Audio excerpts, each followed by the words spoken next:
నమస్తే welcome to truth news నేను తరంగిణి ముందుగా బులెటిన్లో హెడ్లైన్స్ చూద్దాం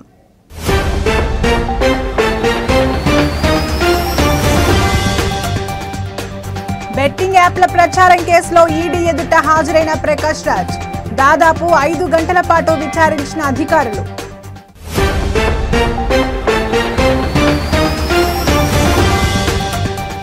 ఈడీ అదుపులో తలసాని మాజీ ఓఎస్డీ కళ్యాణ్ కుమార్ ఇంట్లో ఈడీ అధికారుల సోదాలు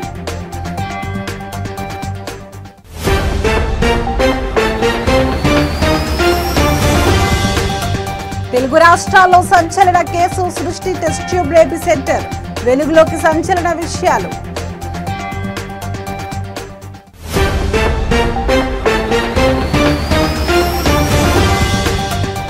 అధికార మదంతో వీధి రౌడీలా మారిన టీడీపీ నేతలు పారిశుధ్య కార్మికురాలిపై కఠారి ఉమామహేశ్వరరావు దాడి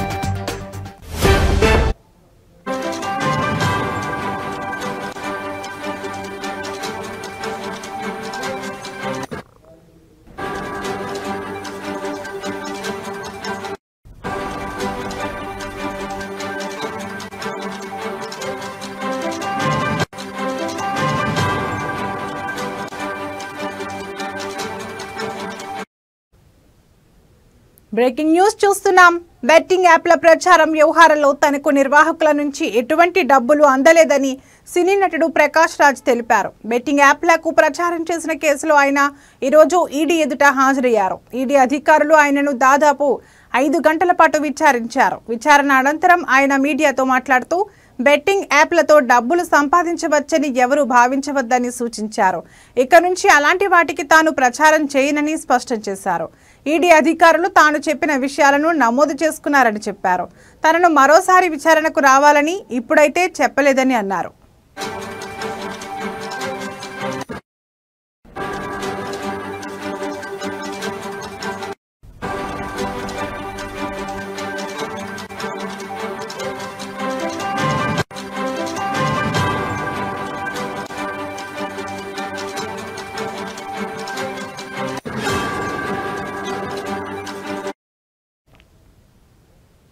బెట్టింగ్ యాప్ల ప్రచారం వ్యవహారంలో తనకు నిర్వాహకుల నుంచి ఎటువంటి డబ్బులు అందలేదని సినీ నటుడు ప్రకాష్ రాజ్ తెలిపారు. బెట్టింగ్ యాప్లకు ప్రచారం చేసిన కేసులో ఆయన ఈరోజు ఈడీ ఎదుట హాజరయ్యారు. ఈడీ అధికారులు ఆయనను దాదాపు 5 గంటల పాటు విచారించారు. విచారణ అనంతరం ఆయన మీడియాతో మాట్లాడుతూ బెట్టింగ్ యాప్లతో డబ్బులు సంపాదించవచ్చని ఎవరూ భావించవద్దని సూచించారు. ఇక నుంచి అలాంటి వాటికి తాను ప్రచారం చేయనని స్పష్టం చేశారు. ఈడీ అధికారులు తాను చెప్పిన విషయాలను నమోదు చేసుకున్నారని చెప్పారు. తనను మరోసారి విచారణకు రావాలని ఇప్పుడైతే చెప్పలేదని అన్నారు.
బ్రేకింగ్ న్యూస్ చూస్తున్నాం. బీఆర్ఎస్ ఎమ్మెల్యే మాజీ మంత్రి తలసాని శ్రీనివాస్ యాదవ్ యొక్క మాజీ ఓఎస్డీ కళ్యాణ్ కుమార్ ను కొద్దిసేపటి క్రితం ఈడీ అధికారులు అదుపులోకి తీసుకున్నారు. గొర్రెల పంపిణీ స్కీమ్లో 700 కోట్ల రూపాయల కుంభకోణం జరిగినట్లు ఏసీబీ నమోదు చేసిన ఎఫ్ఐఆర్ ఆధారంగా ఈడీ అధికారులు కళ్యాణ్ ఇంటితో సహా హైదరాబాద్లోని 8 ప్రాంతాల్లో సోదాలు నిర్వహించారు. ఈ సోదాల్లో పలు కీలక డాక్యుమెంట్లు, భారీగా నగదును స్వాధీనం చేసుకున్నారు. కళ్యాణ్ సుమారు 7 గంటల పాటు విచారించినట్లు సమాచారం.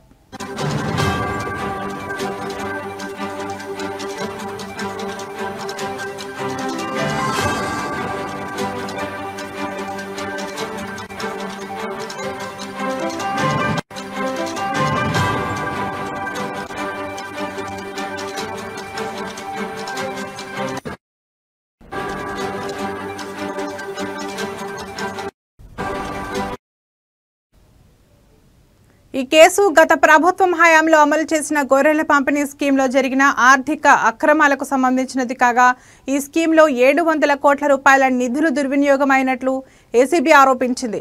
Kalyan Kumar Telangana livestock development agency CEO Sabhavat రామచందర్తో కలిసి నకిలీ లబ్ధిదారుల పేరిట భారీగా నిధులను దారి మళ్లించినట్లు ఆరోపణలున్నాయి.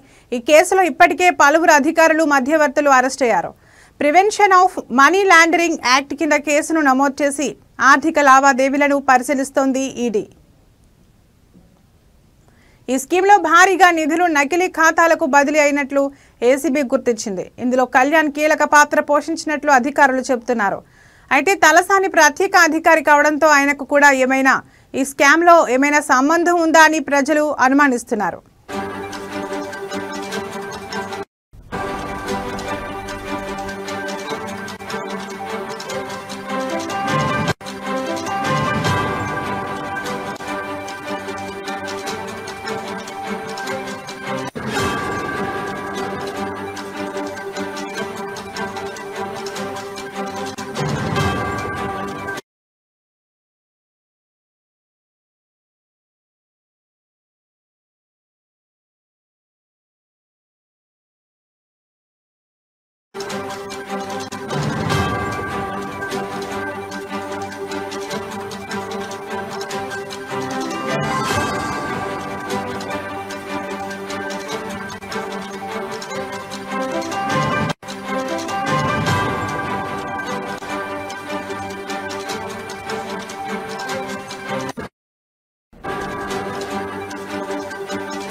బులెటిన్లో మరో బ్రేకింగ్ న్యూస్ చూస్తున్నాం. తెలుగు రాష్ట్రాల్లో సృష్టి test tube baby centre case సంచలనంగా మారిన విషయం తెలిసిందే.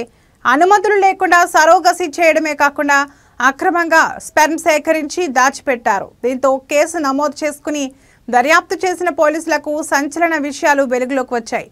సెంటర్ నిర్వాహకులు సికింద్రాబాద్ రైల్వే స్టేషన్ పరిసరాల్లో ఫుట్పాత్లపై ఉండే బిచ్చగాళ్లకు బీరు బిర్యానీ, చదువుకున్న వారికి 4000 రూపాయలు ఇచ్చి పోర్న్ వీడియోలు చూపించి వీర్యం సేకరించినట్లు గుర్తించారు. అండం కోసం మహిళా అడ్డా కూలీలకు 25,000 రూపాయలు చెల్లించినట్లు కూడా వెల్లడైంది. ఈ విచారణను మరింత లోతుగా చేసేందుకు సృష్టి నిందితుల కస్టడీపై పోలీసు అధికారులు కోర్టును ఆశ్రయించారు. ఈ కస్టడీ పిటిషన్పై ఈ రోజు మధ్యాహ్నం వాదనలు ముగిశాయి. ఈ సంచలన కేసు సృష్టికర్త అయిన డాక్టర్ నమ్రత కుమారుడు జయంత్ను వారం రోజులు కస్టడీకి ఇవ్వాలని పోలీసులు కోర్టులో కోరారు. ఇరువైపుల వాదనలు విన్న సికింద్రాబాద్ కోర్టు రేపు తీర్పు ప్రకటించనున్న స్పష్టం చేసింది.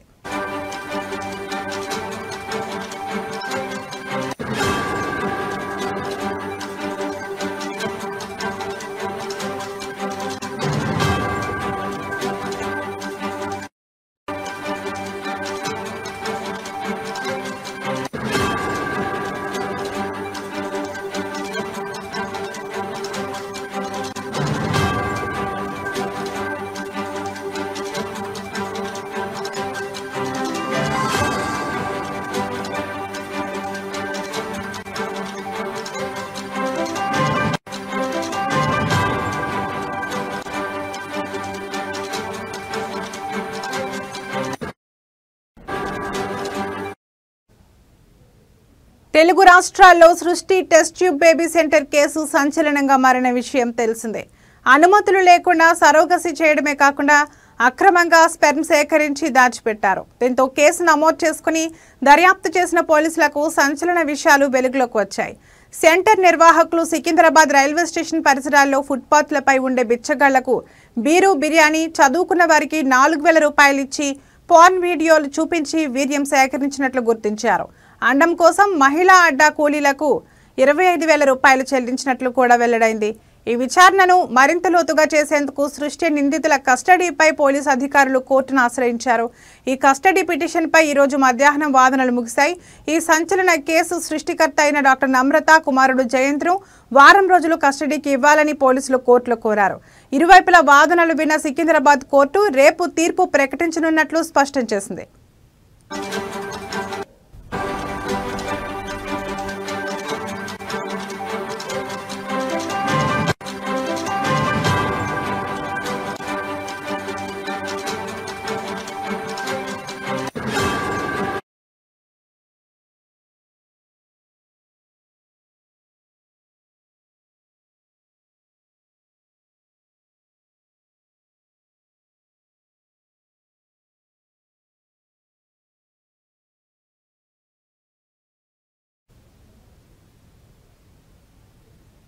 ఎన్టీఆర్ జిల్లా పారిశుధ్య కార్మికురాలు నిరసన చేపట్టారు. మైలవరంలో పారిశుధ్య కార్మికురాలు భవానీపై దాడి చేసి కార్మికురాలిపై టీడీపీ నేత కఠారి ఉమామహేశ్వరరావు అనుచిత వ్యాఖ్యలు చేశారు. తమనే ప్రశ్నిస్తావా అంటూ కారుతో పారిశుధ్య కార్మికురాలు భవానీని ఢీకొట్టారు. దీంతో టీడీపీ నేతపై చర్యలు తీసుకోవాలని కార్మికులు ఆందోళన చేపట్టారు. తనపై దాడి చేసిన టీడీపీ నేతను అరెస్టు చేయాలని డిమాండ్ చేశారు.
హైదరాబాద్లోని ముఖ్యమంత్రి రేవంత్ నివాసంలో టీపీసీసీ అధ్యక్షులు ఎమ్మెల్సీ బొమ్మ మహేష్ కుమార్ గౌడ్, వరంగల్ పశ్చిమ నియోజకవర్గ శాసనసభ్యులు నాయని రాజేందర్ రెడ్డి, ఎమ్మెల్యేలు కడియం శ్రీహరి, రేవూరి ప్రకాష్ రెడ్డి, కేఆర్ నాగరాజు తదితరులు మర్యాదపూర్వకంగా కలిశారు. ఈ సందర్భంగా ముఖ్యమంత్రి రేవంత్ రెడ్డిని కాజీపేట ఉర్సు ఉత్సవాలకు ఆహ్వానించారు.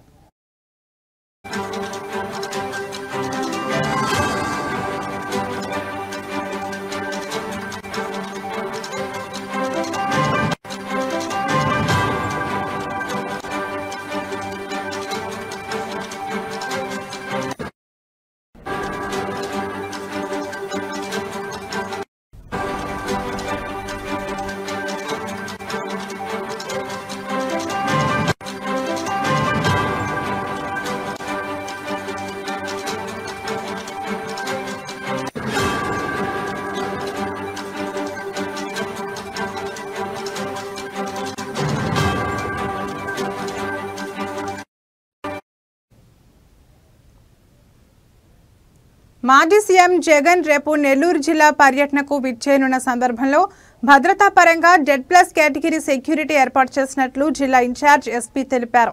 హెలిప్యాడ్ అనుమతులు కూడా జారీ చేయడం జరిగింది. జగన్ కు పూర్తి స్థాయి Z+ భద్రత కల్పిస్తున్నామని పేర్కొన్నారు.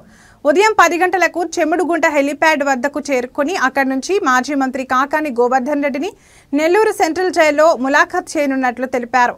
అనంతరం నెల్లూరు టౌన్లోని మాజీ ఎమ్మెల్యే ప్రసన్న కుమార్ రెడ్డి నివాసానికి వెళ్లి కలవనున్నట్టు పేర్కొన్నారు. ప్రస్తుతం 30 పోలీస్ యాక్ట్ అమలులో ఉన్నందున ఊరేగింపులు, సభలు, బైక్ ర్యాలీలు, రోడ్ షోలు నిర్వహించడానికి అనుమతులు ఇవ్వలేదని చెప్పారు. రెచ్చగొట్టే నినాదాలు, బ్యానర్లు, ప్లకార్డులు వాడితే చట్టపరమైన చర్యలు తీసుకుంటామని హెచ్చరించారు. లాడ్జీలు, చెక్ పోస్టులు, వాహనాల తనిఖీలు చేపడుతున్నట్లు తెలిపారు. పరామర్శిస్తారు. అక్కడి నుంచి నల్లపురెడ్డి ప్రసన్న కుమార్ రెడ్డి గారి ఇంటికి వెళ్ళి అక్కడ వాళ్ళని కలిసి మళ్ళీ ఆయన ప్రోగ్రామ్ అది. దీంట్లో మనకు 10 o'clock నుంచి మధ్యాహ్నం 2 o'clock వరకు ఈ ప్రోగ్రామ్ ఉంటుంది. ఈయన తరఫున మనకు లోకల్లో ఉన్నటువంటి ఎమ్మెల్సీ గారు అయినటువంటి చంద్రశేఖర్ రెడ్డి గారు మనకు రిక్వెస్ట్ ఇవ్వడం జరిగింది. ఆ రిక్వెస్ట్ ప్రకారం మనం కూడా వాళ్ళకి ఎక్స్సీఎం గారు ఇలాగా వస్తున్నారు ప్రోగ్రామ్కి, ఆయన పరామర్శ కోసం వస్తున్నారు. అలాగే ప్రసన్న కుమార్ రెడ్డి గారి ఇంటికి వస్తున్నారంటే మనం ఒక క్వశ్చనరీ కూడా ఇవ్వడం జరిగింది. ప్రోగ్రామ్ వివరాలన్నీ కూడా ఎవరు ఆర్గనైజ్ చేస్తున్నారు, ఎటువంటి ప్రోగ్రామ్స్ ఎక్కడెక్కడ అని అడగడం జరిగింది. అందులో భాగంగా వాళ్ళు ఈ పరామర్శ అలాగే ప్రసన్న కుమార్ రెడ్డి ఇంటికి రావడం జరుగుతుందని చెప్పారు. ఎటువంటి జన సమీకరణ చేయట్లేదని కూడా వాళ్ళు చెప్పారు. ఇది ప్యూర్లీ ఈ 2 ప్లేసెస్లో విజిట్ చేస్తారన్నారు. త్రూ హెలికాప్టర్ ద్వారా వస్తున్నారు. అందుకని జైలుకి ఫస్ట్ వస్తున్నారు కాబట్టి జైలు దగ్గర హెలిప్యాడ్ని అరేంజ్ చేయడం జరిగింది. దగ్గరగా ఉంటుంది, సెక్యూర్డ్ ప్లేస్ కూడా అక్కడ. సో జైలు దగ్గర డిపిసి దగ్గర ఏర్పాటు చేసినటువంటి హెలిప్యాడ్లో అరౌండ్ 10:30, 11 మధ్యలో అక్కడ ల్యాండ్ అవుతారు. అక్కడ మనం ఒక లిమిటెడ్ మెంబర్స్కే పర్మిషన్ ఇవ్వడం జరిగింది.